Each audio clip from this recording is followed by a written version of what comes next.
उधर चीन को जापान और अमेरिका की खुली चुनौती क्या है? ट्विटर ने ईरानी धर्मगुरु के अकाउंट को सस्पेंड क्यों किया? और बाइडेन का किम को काबू में करने का प्लान क्या है? बारूदी विसात से जुड़ी सभी बड़ी खबरें हम आपको दिखाते हैं। टॉप 9 देश वर्ल्ड वॉर 3। दक्षिण चीन सागर में चीन की दादागिरी के खिलाफ अब जापान भी खुलकर मैदान में आ गया है। जापान ने संयुक्त राष्ट्र में दक्षिण चीन सागर पर चीन की दावेदारी को लेकर खूब फटकार लगाई है। जापान ने कहा कि चीन समंदर में जो रेखा अपनी बताता है वो यूएन कन्वेंशन के समुद्री समझौते में नहीं है। चीन की दादागिरी का वियतनाम, फिलीपीन, मलेशिया और ब्रुनेई पहले से ही विरोध करते आ रहे हैं। दक्षिण चीन सागर के सेनकाकू द्वीप को लेकर विवाद में अमेरिका ने जापान के साथ खड़े होने का ऐलान कर दिया है। बाइडेन प्रशासन ने साफ कर दिया कि सेनकाकू द्वीप पर चीन ने अगर कोई हिमाकत की तो करारा जवाब मिलेगा। पिछले साल कई बार चीनी युद्धपोत जापान की सीमा वाले सेनकाकू द्वीप में घुसपैठ कर रहे थे। सेनकाकू द्वीप पर 1985 से ही जापान का कब्जा है।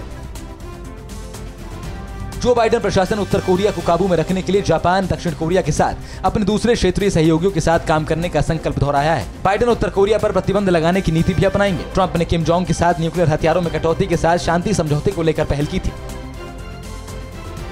ट्विटर ने ईरान के सर्वोच्च धार्मिक गुरु अयातुल्लाह अली खमेनी का अकाउंट सस्पेंड कर दिया है। दरअसल खमेनी ने अपने ट्विटर अकाउंट पर डोनाल्ड ट्रंप के जैसे दिखने वाले शख्स का गोल्फ खेलते हुए तस्वीर शेयर की थी। इस तस्वीर पर लिखा था बदला। न्यूज एजेंसी रॉयटर्स ने इसे ट्रंप को धमकी बताया था। इसके बाद ट्विटर ने खमेनी का अकाउंट सस्पेंड कर दिया। रूस की राजधानी मॉस्को में अमेरिकी दूतावास के पूर्व कर्मचारी पर रिफ्यूजी एडमिशन प्रोग्राम को लेकर सीक्रेट जानकारी चुराने और धोखाधड़ी करने का आरोप लगा है। अमेरिकी दूतावास का ये पूर्व कर्मचारी रूस का नागरिक है। इस रूसी नागरिक को अमेरिका की शिकायत के बाद स्पेन से गिरफ्तार किया गया था। सीरिया और इजराइल में युद्ध जैसे हालात बन गए हैं। इजराइल के सीरिया पर एयर स्ट्राइक में 4 लोग मारे गए। इजराइल ने लेबनान की त्रिपोली में आतंकी ठिकानों को निशाना बनाने की कोशिश की थी। इजराइल ने कहा कि उसने लेबनान की ओर से दागे गए मिसाइलों को मार गिराया है। सीरिया ने भी दावा किया कि उसने इजराइल की कई मिसाइलों को हवा में ही मार गिराया।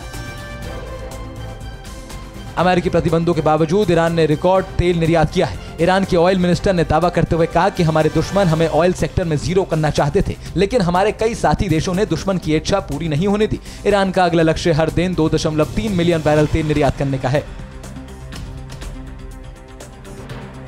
मिडिल ईस्ट विश्व का सबसे बड़ा वॉर जोन बन गया है। अब गल्फ में रॉयल सऊदी नेवल फोर्सेस और अमेरिका ने जॉइंट नेवी ड्रिल के जरिए शक्ति प्रदर्शन किया है।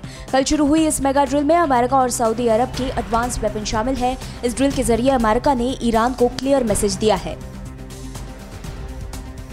रूस के विपक्षी नेता एलेक्सी नवल्नी की गिरफ्तारी पर यूरोपियन यूनियन ने कड़ी नाराजगी जाहिर की है। ईयू के 27 नेताओं ने एक डिजिटल सम्मेलन में रूस को सख्त संदेश देते हुए कहा, एलेक्सी नवल्नी को फौरन रिहा कीजिए। ईयू के नेताओं का कहना है कि रूस को एलेक्सी के अधिकारों को सम्मान के साथ सुनिश्चित करना चाहिए।